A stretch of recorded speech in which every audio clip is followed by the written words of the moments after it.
যদি কোনো সহায় করুন আমরা একটা সহায় করে বাঁচেন না আমরা গুলি করে আপনারা মেয়েরা পেয়েছেন আর কত শাস্তি ভুগবো আমার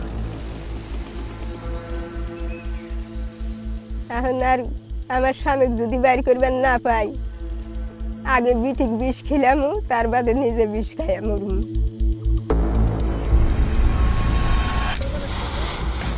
So in the name of NRC, in the name of D-Voter, in the name of Bangladeshi, in the name of land policy, they're harassing the Muslims. BJP has the agenda of one religion, one country, one nation, one religion. Their agenda is there. Hindu राष्ट्र मेरा जन्मसिद्ध अधिकार है और किसी भी कीमत पर मैं उसको लेकर आऊंगा। अरे लो जिहादी कुत्ते